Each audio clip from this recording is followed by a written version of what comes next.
Anaemia ರಕ್ತಹೀನತೆ ನೀವು ಹೌದು. ಹೇಳಿದ ಹಾಗೆ. ಸೊ ನಮ್ದು haemoglobin percentage. Hmm.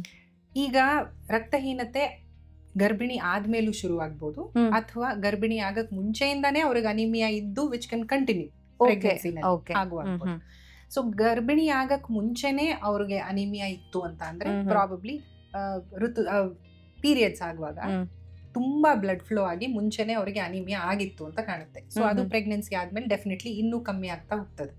So that ಅದು ಒಂದು ಮೇನ್ ರೀಸನ್ ಇರುತ್ತೆ. ಮುಂಚೆ ಯಾರು ಹಿಂಗೆ ರೊಟೀನ್ ಆಗಿ ಹಿಮೋಗ್ಲೋಬಿನ್ ಚೆಕ್ ಮಾಡ್ಸಲ್ಲ. ಅಂದ್ರೆ ಅದೇನೋ ಏನಾದ್ರೂ ಒಂದ್ ಸಿಂಪ್ಟಮ್ ಕಾಣೋವರೆಗೂ ಯಾರು ನಾವು ಹೋಗಿ ಹಿಮೋಗ್ಲೋಬಿನ್ ಚೆಕ್ ಮಾಡ್ಸಲ್ಲ. ಬಟ್ ತುಂಬಾ ರಕ್ತಸ್ರಾವ ಆಗಿ ಅವಾಗ ಏನಾದ್ರೂ ಅನಿಮಿಯಾ ಆಗಿರ್ಬೋದು. ಪ್ರೆಗ್ನೆನ್ಸಿನಲ್ಲಿ ಅನಿಮಿಯಾ ಏನಕ್ಕಾಗತ್ತೆ ಅಂದ್ರೆ ಒಂದು ಮೇನ್ ಥಿಂಗ್ ನಮ್ಮ ಆಹಾರ. ಸೊ ಆಹಾರದಲ್ಲಿ ನಾವು ಐರನ್ ಕಮ್ಮಿ ಇರೋ ಆಹಾರವನ್ನು ಸೇವನೆ ಮಾಡಿದ್ರೆ ಡೆಫಿನೆಟ್ಲಿ ಅನಿಮಿಯಾ ಆಗತ್ತೆ ಒಂದು. ಇನ್ನೊಂದು, ನಾವು ತುಂಬಾ ಜನ ಪ್ರೆಗ್ನೆನ್ಸಿ ಆದ್ಮೇಲೆ ಸಪ್ಲಿಮೆಂಟ್ಸ್ ತಗೊಳಲ್ಲ. ನಾವು ಎಲ್ಲಾ ಪ್ರೆಗ್ನೆಂಟ್ ಲೇಡೀಸ್ಗೂ ಐರನ್ ಮತ್ತೆ ಕ್ಯಾಲ್ಸಿಯಂ ಸಪ್ಲಿಮೆಂಟ್ಸ್ ಕೊಡ್ತೀವಿ. So iron calcium supplements iron ತಗೊಳ್ದೇ ಇದ್ರೆ ಆಗತ್ತೆ. ಪ್ಲಸ್ ಪ್ರೆಗ್ನೆನ್ಸಿ ಕಾಂಪ್ಲಿಕೇಶನ್ಸ್ ಅಲ್ಲಿ ಏನಾದ್ರೂ ಆದ್ರೆ ಅವಾಗ ಅನಿಮಿಯಾ ಕಾಣಿಸ್ಕೊಳ್ಳುತ್ತೆ.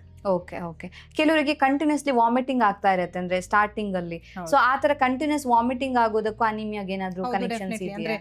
ಈಗ ಮೊದಲು 3 ತಿಂಗಳು ನಾರ್ಮಲ್ ಆಗಿ ಎಲ್ಲ ಪ್ರೆಗ್ನೆಂಟ್ ಲೇಡೀಸ್ ಸ್ವಲ್ಪ ವಾಮಿಟಿಂಗ್ ಅಥವಾ ನಾಸಿ ಅಂದ್ರೆ ವಾಮಿಟಿಂಗ್ ಬರೋ ತರ ಆಗುವಂತದ್ದು ಇರುತ್ತೆ.